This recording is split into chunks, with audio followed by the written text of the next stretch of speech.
Hello, I'm Mona Santana. This is my daily gratitude list where I list and talk about 5 things I'm grateful for that hopefully you can relate to as well. Number 1, I'm grateful for consciousness. I don't mean being conscious in terms of like the opposite of being unconscious, because that's kind of a bit of a different thing. What I mean about consciousness is that it's almost kind of like being like learning something.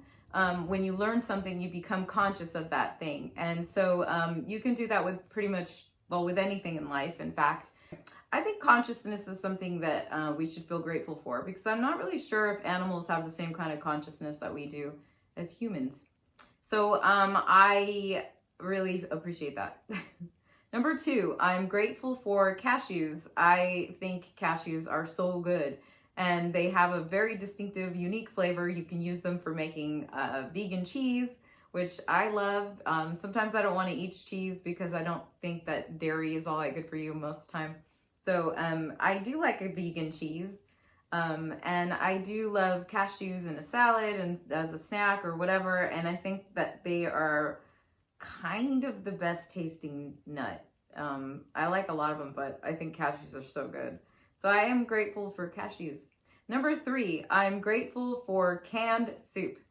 And I know that's kind of weird because like canned soup, it's not like the most tasty thing, right? But actually sometimes it is, The fact that we can have a meal in a can like that, like just have a can of soup and then you're like good to go. Like if you're in a hurry and you don't want to eat some kind of garbage or whatever, you can have like a pretty decent soup in a can, and it's convenient and you can keep it for literally years, in fact.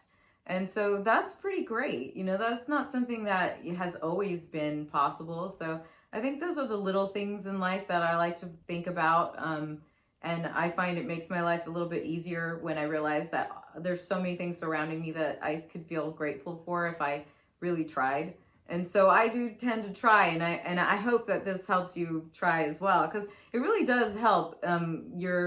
It helps you default to a more optimistic way of looking at things in life, and then it makes you a happier person. And what's great about that is then it affects the people around you. And so, if you can be a more sort of uplifting, positive person, then it makes other people's life better. And so speaking of soup in a can and thinking about canned soup made me think of Andy Warhol. So number 4, I'm grateful for Andy Warhol. Andy Warhol is probably one of the most influential artists of the 20th century, or American artists of the 20th century, I would say, because he really just did change the cultural landscape. And even to this day, his point of view and his art, it resonates massively. And I think that's pretty incredible for one human being to accomplish.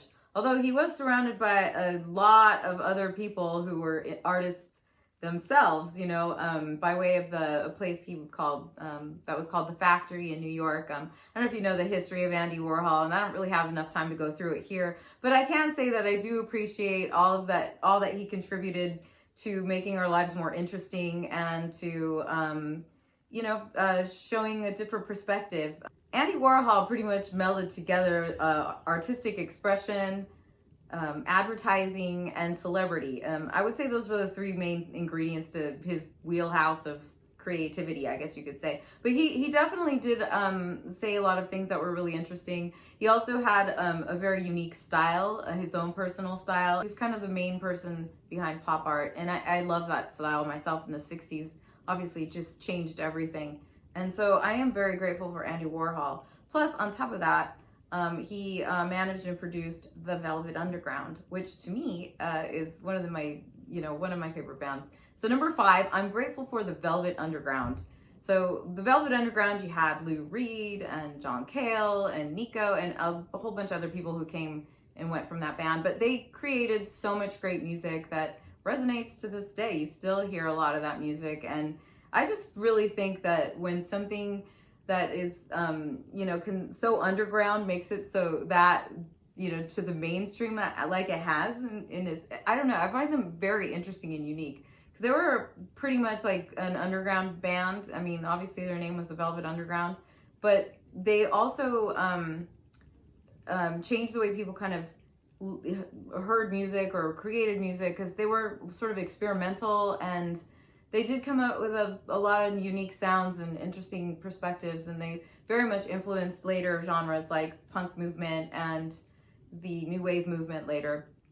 And so to me, I think the Velvet Underground are definitely a band that I am grateful for. If you're not familiar with the Velvet Underground so much, definitely look into opening your musical horizons by listening to some Velvet Underground, because there's a lot of really great music in there, and it's really innovative and interesting, and so you'd be doing yourself a favor.